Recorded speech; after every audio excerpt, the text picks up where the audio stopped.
IAS Shri Sadakant Sai Baba के भक्त थे तथा महान सद्गुरु श्री दत्तात्रेय की आराधना करते थे। एक बार वो सरकारी कार्य से हल्द्वानी से अल्मोड़ा जा रहे थे तो रास्ते में ही कैची आश्रम में हनुमान जी के दर्शन करने का उन्हें अवसर मिला और वहां जाने पर महान सद्गुरु श्री नीम करोरी बाबा के बारे में भी जानने का अवसर प्राप्त हुआ। कैची धाम के प्रबंधक श्री विनोद जोशी जी से मिरेकल ऑफ लव पुस्तक प्राप्त हुई। आईएएस सदाकांत साहब पूरी रात उसको पढ़ते रहे और बाबा ने उनके हृदय को ईश्वर भक्ति से आंदोलित कर दिया। अल्मोड़ा से अपना सरकारी कार्य करने के बाद वापस लौटते समय फिर से कैची आश्रम में गया और विनोद जोशी जी के माध्यम से रात्रि में विश्राम का सुअवसर कैची मंदिर में प्राप्त हो गया। शाम को सभी मंदिरों में आरती होने के पश्चात सद्गुरु के मंदिर में आरती में भी सम्मिलित हुआ और आरती समाप्त होने पर उनके मन में एक शंका का उदय हुआ कि मैं तो शिरडी स्वामी दत्तात्रेय का भक्त हूँ। क्या यह मेरे लिए उचित है कि श्री नीम करोरी बाबा को गुरु रूप में स्वीकार करते हुए उनकी इस प्रकार परिक्रमा करूं? क्या ऐसा करने से एकनिष्ठ गुरु भक्ति में विचलन नहीं हो जाएगा? वो आरती के पश्चात अपने कमरे में चले गए और वहां जाकर श्री साईं बाबा की सायंकाल आरती को यथावत पूर्ण किया और जब वो शिरडी में स्थापित गुरु की मूर्ति का ध्यान कर रहे थे तो उसी समय सहज ध्यान में सिंहासन पर विराजमान उस मूर्ति के स्थान पर मुझे एक विशाल शरीर जो कि कम्बल ओढ़े हुए थे तथा थोड़ी चंचलता और चपलता के साथ अपने शरीर को हिला डुला रहे थे।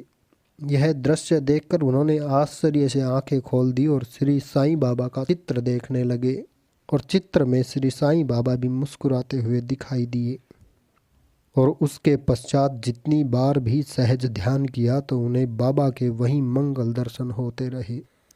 श्री नीम करोरी बाबा ने साईं महाराज के साथ अपनी अभिन्नता और एकता के दर्शन करवा दिए। इसके बाद आईएएस श्री सदानंद जी को जून 1991 को महाभंडारे के अवसर पर कैची में 4 दिन निवास करने का शुभ अवसर प्राप्त हुआ।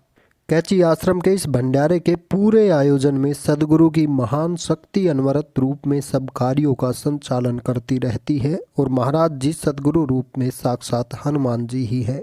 भंडारे में जहां प्रसाद बनता है वहां पर बाबा जी के चित्र विग्रह की स्थापना कर अखंड हनुमान चालीसा का पाठ किया जाता है।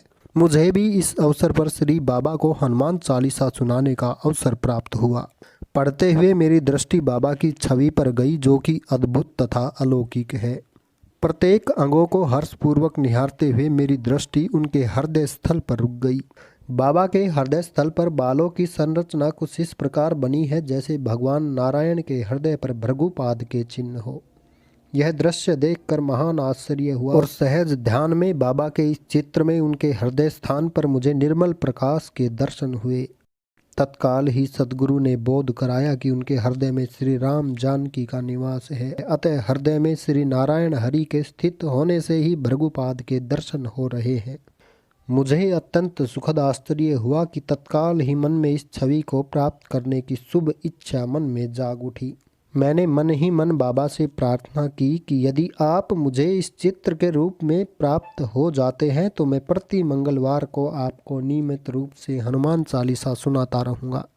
लेकिन ये विचार किसी को प्रकट नहीं किया और इस बात का ध्यान भी मेरे मन से निकल चुका था। किंतु जब संध्या काल में बाबा के अनन्य भक्त श्री देव कामता दीक्षित और उनके पुत्र से मेरा प्रथम परिचय हुआ तो श्री दीक्षित जी के पुत्र ने सत्संग के अवसर पर कहा कि वे एक सुंदर वस्तु मुझे भेंट में देना चाहते हैं। मुझे और भी महान आश्चर्य तब हुआ जब श्री दीक्षित बाबा जी की वही छवि लेकर आए और सहर्ष मुझे दे दिया। मुझे लगा कि बाबा कितने सर्वज्ञ हैं और प्रत्येक हृदय की सूक्ष्म से सूक्ष्म बातों और विचारों को जानते हैं और इस प्रकार इस इच्छा की पूर्ति उन्होंने बिना किसी से प्रकट किए ही अपनी छवि प्रदान करके कर दी। मेरा पूर्ण विश्वास है कि श्री बाबा समस्त प्राणियों में महाचैतन्य सच्चिदानंद रूप में विद्वान हुए निवास करते हैं। वे सर्वव्यापक है और श्री नारायण से अभिन्न है।